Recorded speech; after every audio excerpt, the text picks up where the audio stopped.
अपनी स्क्रीन पर इस कागज को जरा ध्यान से देखिए। इस पर लिखा है कि प्रिय उमर, मुझे अक्सर कड़वाहट के बारे में कहे गए आपके शब्द याद आते हैं कि हमें कभी भी कड़वाहट को अपने ऊपर हावी नहीं होने देना चाहिए। ये बड़ा महत्वपूर्ण है। आपके माता पिता से मिलकर मुझे खुशी हुई।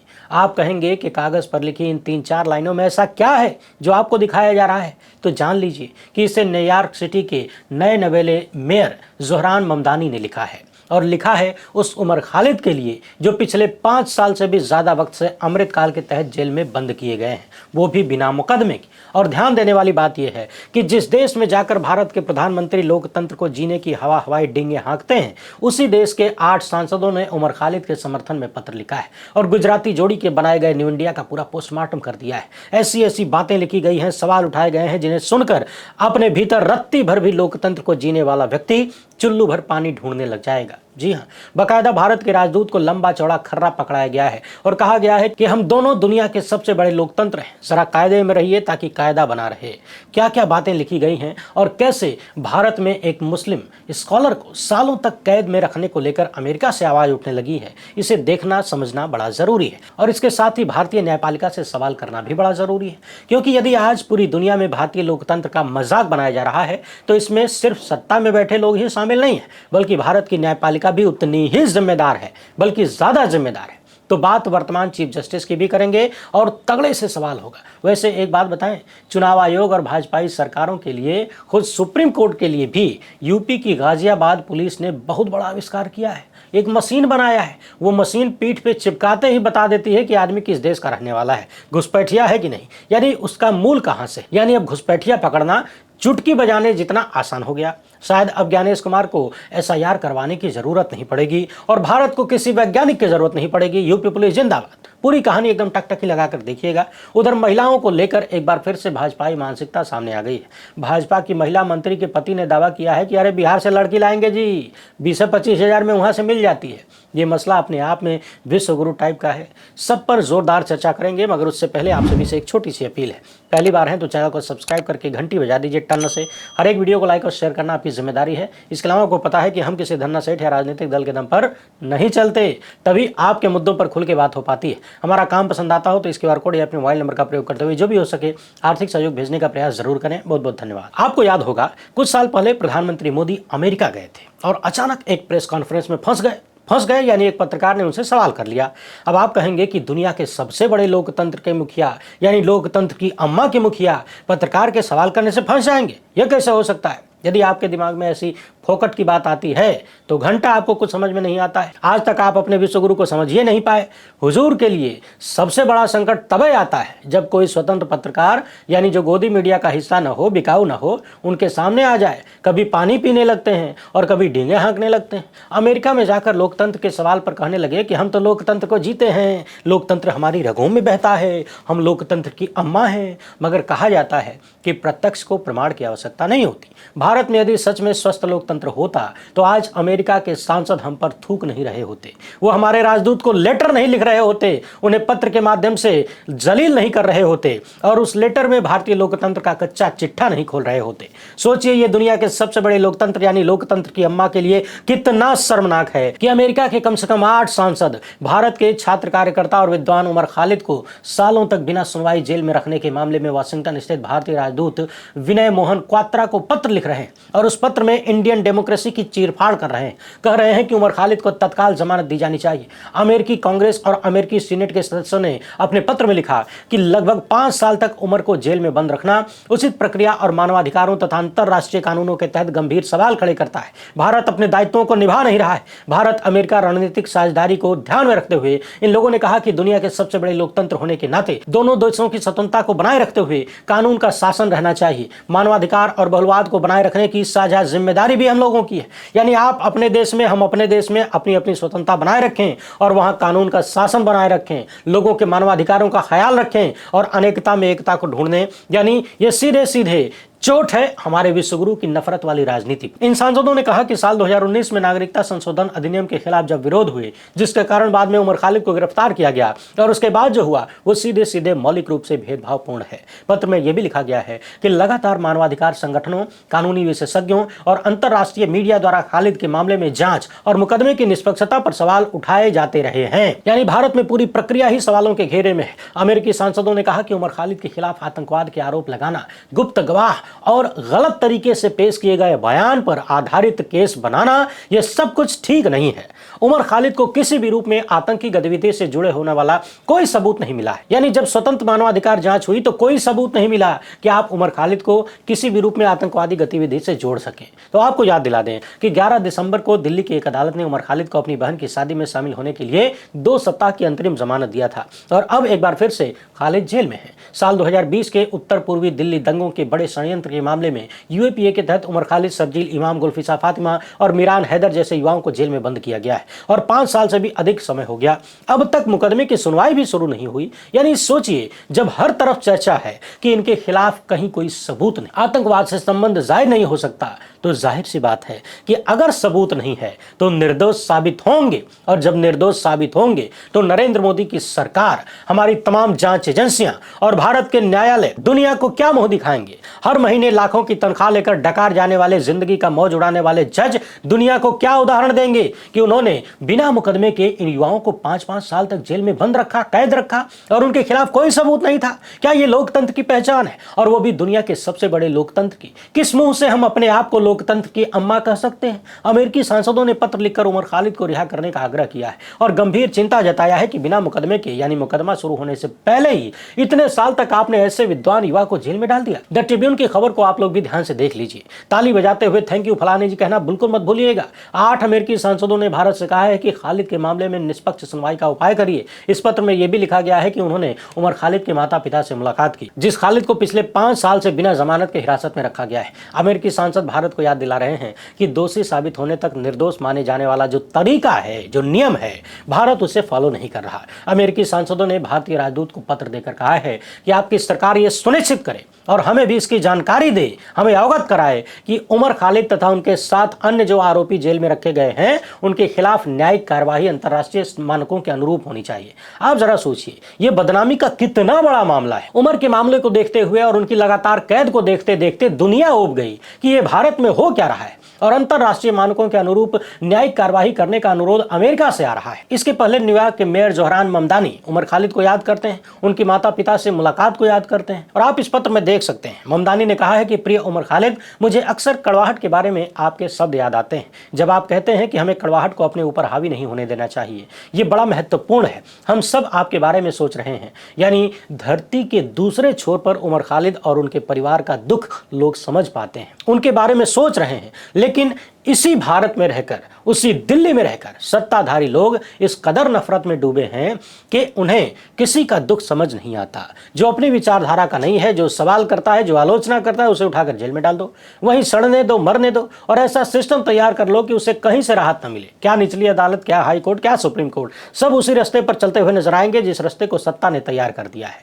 ममदानी याद दिला रहे हैं कि प्रिय उमर, हम सब तुम्हारे बारे में सोच रहे हैं। सवाल है कि अमेरिकी शहर का एक मेयर यदि भारत के एक नौजवान की चिंता कर सकता है, उनके बारे में सोच सकता है, तो भारत की राजनीति क्या कर रही है, और भारत में सत्ता में बैठे लोग क्यों नहीं सोच पा रहे हैं, या फिर सोच तो रहे हैं लेकिन उमर को न्याय दिलाने के लिए नहीं, बल्कि बिना अपराध के कथित रूप से सालों साल जेल में सड़ाने के लिए, ताकि अन्य मुसलमानों को दिखाया जा सके, डराया जा सके कि देखो तुम्हें मुंह नहीं खोलना है, तुम 2ym दर्जे के नागरिक हो। वैसे एक बात और समझने वाली है, मुंह कोई भी खोले लपेट दिया जाएगा, उसके लिए मुसलमान होना जरूरी नहीं है। आपको पूर्व IPS अमिताभ ठाकुर का मामला याद ही होगा।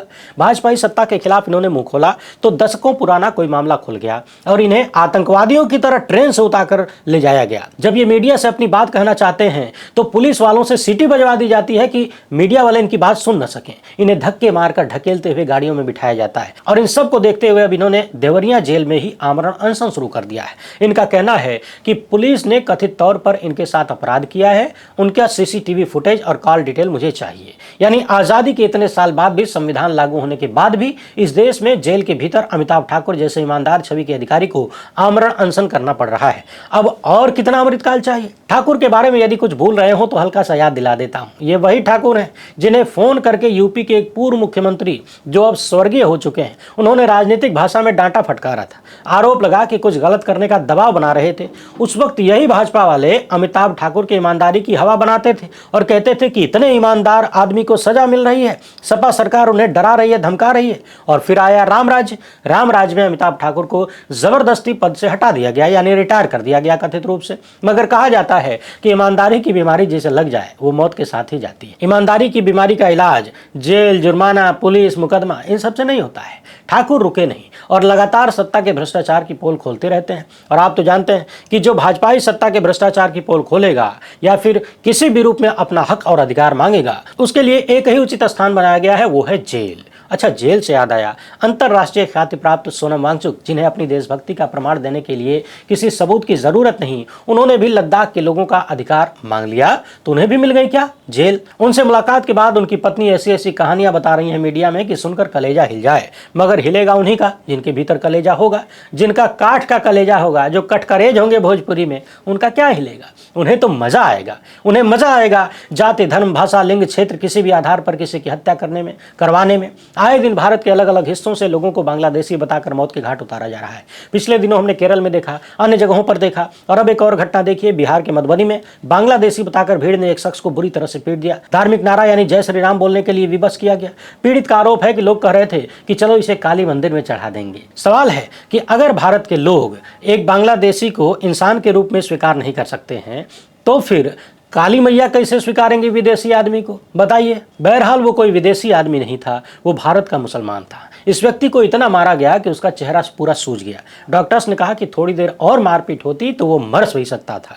यानी कहीं भी मुस्लिम मिल जाए उसको बांग्लादेशी बताकर हत्या कर दो। सवाल है कि इन सब के लिए जिम्मेदार कौन है? किसने इतनी नफरत घोल दिया है? इस सवाल का जवाब सबके पास है। वैसे इससे भी बड़ा सवाल ये है कि आखिर नफरती चिंटुओं को बांग्लादेशी ढूंढने की जरूरत क्या है? अरे भाई, गाजियाबाद पुलिस ने एक तो मशीन बना लिया है, यानी यूपी पुलिस अब कानून व्यवस्था संभालने की बजाय साइंटिस्ट भी बन गई है। शायद इसलिए सोनम वांगचुक को जेल में डाल दिया गया कि अब आपकी जरूरत नहीं है। रामराज की पुलिस खुद वैज्ञानिक हो गई है। देखिए, यहाँ एक पुलिसकर्मी एक व्यक्ति की पीठ पर मोबाइल सटा के कह रहा है कि मशीनियां बता रही है तुम बांग्लादेशी हो। पुलिस वाले कहते हैं कि बोलो कहाँ से हो? बूढ़ा आदमी कह रहा है कि मैं बिहार से हूं साहब। इसके बाद पुलिस वाले कहते हैं कि अरे मशीन तो बता रही है कि तुम बांग्लादेश से हो, इनकी पीठ पर मशीन लगाओ। भाई मशीन लगाओ, मशीन बता रही है बांग्लादेश से। साथ साथ महिला और पुरुष बोल रहे हैं कि हम भैया बिहार के अररिया जिले से हैं, हम बांग्लादेशी नहीं हैं। है ना कमाल की बात? अब सोचिए कि भारत में किसी वैज्ञानिक की क्या जरूरत है? मैं तो कहता हूं कि वांगचुक जैसे अन्य वैज्ञानिकों को भी जेल में भी काहे रखना है? अरे उनके समेत और भी जितने साइंटिस्ट हैं सबको उठा के या तो किसी अन्य देश में फेंक दीजिए या तो दुनिया से बाहर फेंक दीजिए।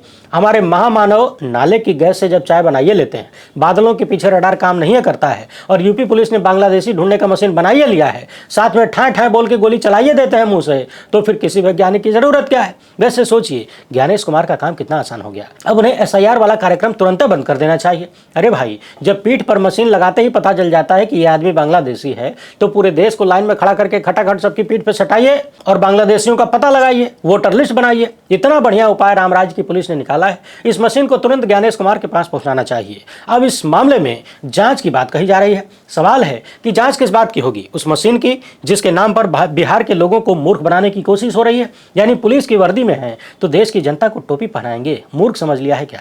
ऐसा लग रहा है नागरिकता का ठप्पा पीठिए पर लगा है। वो मशीन पीठ पर चिपकाने से नागरिकता बाहर आ जाती है। इसे लेकर एमआईएम सांसद असदुद्दीन ओवैसी ने लिखा है कि यही उपकरण पुलिसकर्मी के सिर पर भी लगाकर देखना चाहिए कि उसके मस्तिष्क में मस्तिष्क है कि नहीं। ये तो घृणा और सांप्रदायिक पूर्वाग्रह का स्पष्ट उदाहरण है, क्योंकि पीड़ित का नाम मोहम्मद सादिक है जो बिहार के अररिया का रहने वाला है। सोचिए ये कैसा भारत बना दिया गया है। मुस्लिम नाम मिलते ही पुलिस वाले साइंटिस्ट बन जाते हैं, लोगों को बांग्लादेशी बताने लगते हैं। कहीं किसी मुस्लिम को बांग्लादेशी बताकर पीट पीट के हत्या करने की कोशिश होती है तो कहीं हत्या हो भी जाती है। कहीं त्रिपुरा के एक नौजवान को उत्तराखंड में चाइनीज बोल के मार दिया जाता है। और तो और ये तो नफरती चिंटुओं का कारनामा है। जब सत्ता और पूरा सिस्टम मिलकर, न्यायपालिका मिलकर पूरी दुनिया के सामने पूरी बेशर्म बेशर्मी के साथ सालों साल आतंकवाद का आरोप लगाते हुए मुस्लिम युवाओं को जेल में रख सकती है, उन्हें यातना दे सकती है, न्यायपालिका सत्ताधारियों का एजेंडा सेट करते हुए नजर आती है, तो सोचिए कि यह अमृतकाल कितना खतरनाक है। ऐसे में सवाल यह है कि इस देश में कौन है जिससे हम उम्मीद करें, जिससे सवाल करें और कहें कि भारत की इज्जत बचाइए, क्योंकि सम्मान बनाने में बहुत लंबा वक्त लगता है, उसे लुटाने में, बर्बाद करने में वक्त नहीं लगता। और इस बात को वही समझ सकते हैं जो सम्मान में सम्मान ढूंढते हो, जो अपमान में सम्मान ढूंढते हैं, उनकी बात नहीं कर रहा हूं। पिछले कुछ सालों में सांप्रदायिक हिंसा, नफरत जैसी चीजों को लेकर भारत की जो छवि दुनिया भर में बनी है ना, बिगड़ी है ना, वो लंबे वक्त तक हमारा नुकसान करेगी। हाल ही में हमने आपको दिखाया कि कैसे भारत में ईसाइयों पर बढ़ते हमलों को पूरी दुनिया में बड़े बड़े अखबारों ने रिपोर्ट किया। इस वीडियो को नहीं देखे हैं तो जरूर देखिएगा। बदनामी का एक नया तमगा मिला है, यह हिंदुस्तान के लिए काफी शर्मनाक है। इस दाग को मिटाना बड़ा मेहनत वाला काम होगा, वो भी तब जब उसके बारे में कोई प्रयास होगा। उमर खालिद की जमानत याचिका सुप्रीम कोर्ट में है। सवाल है कि क्या इस मामले में दुनिया में अपनी छवि बचाने के लिए ही सही सुप्रीम कोर्ट कोई न्यायप्रिय एक्शन लेगा? क्या चीफ जस्टिस सूर्यकांत उमर खालिद के मामले में त्वरित सुनवाई करते हुए कुछ ऐसा करेंगे जिससे लगे कि लोकतंत्र थोड़ा बहुत बचा हुआ है, जिंदा है, आखिरी सांसें ले रहा है? क्योंकि सत्ता में बैठे लोगों से इस मामले में कोई भी उम्मीद करना बेमानी है। शायद उन्हें कोई फर्क नहीं पड़ता कि दुनिया में भारत का नाम किस कदर बर्बाद हो रहा है, खराब हो रहा है, और यदि फर्क पड़ता तो ऐसा माहौल ही तैयार नहीं किया जाता। बहरहाल इनसे मिलिए। उत्तराखंड की महिला सशक्तिकरण मंत्री रेखा आर्य के पति हैं गिरधारी लाल साहू। एक बार फिर से सुन लीजिए, इनकी पत्नी उत्तराखंड की भाजपा सरकार में महिला सशक्तिकरण मंत्री हैं और पति क्या कर रहे हैं? पति का एक कथित वीडियो सोशल मीडिया पर वायरल है जिसमें इन्हें कहते हुए सुना जा सकता है कि अरे बिहार से 20-25 हज़ार में लड़कियां मिल जाती हैं। यानी पत्नी भाजपा सरकार में महिला सशक्तिकरण मंत्री है और पति बिहार की लड़कियों का रेट बता रहे हैं। इसे लेकर राष्ट्रीय जनता दल ने लिखा है कि लड़की बिहार से लाएंगे, बिहार में 20-25 हज़ार में मिल जाती है। भाजपाइयों और संघियों की बिहार की महिलाओं के बारे में ऐसी घृणित सोच, इस पर प्रधानमंत्री और गृहमंत्री का भाजपा की ओर से स्पष्टीकरण आना चाहिए। पर बिहार भाजपा, जेडीयू और समस्त बीजेपी के नेताओं के मुंह पर अब ताला लग जाएगा। उत्तराखंड सरकार में मंत्री रेखा आर्य के बेशर्म पति बीजेपी की बिहार की महिलाओं के प्रति सोच को जगजाहिर कर रहे हैं। अब आप तो जानते ही हैं कि अमृतकाल में जब इस तरह का कोई वीडियो वायरल हो जाता है तो नेता लोग कौन सा बहाना निकालते हैं, मतलब अपनी सफाई किस तरह से देते हैं। सफाई में इनका कहना है कि मेरे बयान को कांग्रेस के लोगों ने और तमाम विपक्षियों ने गलत तरीके से पेश कर दिया, इधर उधर से तोड़ मरोड़ के पेश कर दिया। मैं तो खुद ही महिला कल्याण का संरक्षक हूं, मैं हर साल 101 बेटियों की शादी करवाता हूं और न जाने क्या क्या करता हूं। इनका दावा है कि इनके वीडियो को तोड़ मरोड़ कर पेश कर दिया गया, जबकि प्रथम दृष्टया वीडियो देखने के बाद उसमें न तो कुछ तोड़ा हुआ नजर आता है न मरोड़ा हुआ नजर आता है। सवाल ये भी है कि अगर इनके विरोधियों ने, कांग्रेस के लोगों ने कुछ तोड़ा मरोड़ा है तो उनके खिलाफ कार्रवाई कर लीजिए, पुलिस में शिकायत करिए। हर जगह आप ही की तो सरकार है। वैसे भी लगता है उत्तराखंड के भीतर जितने भी भाजपाई हैं उनके मन में यही सब चल रहा है क्या कि लड़कियां, महिलाएं सिर्फ उपभोग की वस्तु हैं, पैसा देकर खरीद लो और जो पैसे पर ना बिके उसका अंकिता भंडारी हो जाएगा। कोई गट्टू होगा जो जबरदस्ती करेगा और फिर सालों तक मामले को खींचा जाएगा। न्याय का कुछ अता पता नहीं चलेगा। मौत पर न्याय मांगने जाएंगे तो भाजपाई मंत्री कहेंगे कि क्या हो गया, घंटा हो गया, फोकट का सवाल मत करो। वैसे घंटा से याद आया, एक वक्त में सरकार के फेलियर पर सरकार में शामिल नेताओं, विधायकों, सांसदों, मंत्रियों और मुख्यमंत्रियों के पोस्टर चलाए जाते थे। उनके नाम पर विरोध किया जाता था, प्रधानमंत्री तक का पोस्टर फूंका जाता था। लेकिन अभी मध्य प्रदेश में गंदा पानी पीने की वजह से 1 दर्जन से ज्यादा लोग कथित रूप से मर गए तो वहां से खबरें आ रही हैं कि अधिकारियों की फोटो और पोस्टर लेकर विरोध हो रहा है। यानी भाजपा के नेताओं को बचाने का एक नया जुगाड़। हो सकता है बहुत जल्द चपरासियों का फोटो पोस्टर लेकर विरोध होने लगे, प्रदर्शन होने लगे। मगर इसी बीच मध्य प्रदेश की भाजपा नेता उमा भारती ने महत्वपूर्ण सवाल खड़े किए हैं। उन्होंने कहा है कि इस साल 2025 के अंत में इंदौर में गंदा पानी पीने से हुई मौतें हमारा प्रदेश, हमारी सरकार और हमारी पूरी व्यवस्था को शर्मिंदा और कलंकित करती हैं। प्रदेश के सबसे स्वच्छ शहर का अवार्ड प्राप्त करने वाले नगर में इतनी बदसूरती, गंदगी, जहर मिला हुआ पानी जो कितनी जिंदगियों को निगल गया और निगलता जा रहा है। मौत का आंकड़ा बढ़ता जा रहा है। जिंदगी की कीमत 2 लाख रुपए नहीं होती, क्योंकि उनके परिजन जीवन भर दुख में डूबे रहते हैं। इस पाप का घोर प्रायश्चित करना होगा। पीड़ित जनों से माफी मांगनी होगी और नीचे से लेकर ऊपर तक जो भी अपराधी हैं उन्हें अधिकतम दंड देना होगा। ये मोहन यादव जी की परीक्षा की घड़ी है। अब उमा भारती जी को कौन बताए कि ऐसी ऐसी परीक्षाएं भाजपाई अमृतकाल में बहुत आईं और चली गईं। ऐसी हर परीक्षा का पेपर पहले से ही भाजपाई सिस्टम आउट कर लेता है। इसीलिए 100% प्राप्तांक के साथ भाजपा नेता हर बार साफ सुथरे हो जाते हैं और पास हो जाते हैं। और तो और गोदी मीडिया के लपटझंडिसों के माध्यम से कैलाश विजयवर्गीय का कथित रूप से PR भी हो रहा है, यानी उनका प्रचार हो रहा है। मानो बहुत बड़ा काम कर दिए और कर रहे हो, मानो जो मर गए उनकी जिंदगी लौटा देंगे। 2-2 लाख रुपए ऐसे सुना रहे हैं जैसे दादा का खेत बेच कर देंगे और उसे 2 लाख में लोगों का जीवन बीत जाएगा। लेकिन आप लोग टेंशन मत लीजिए, सबका नंबर आएगा।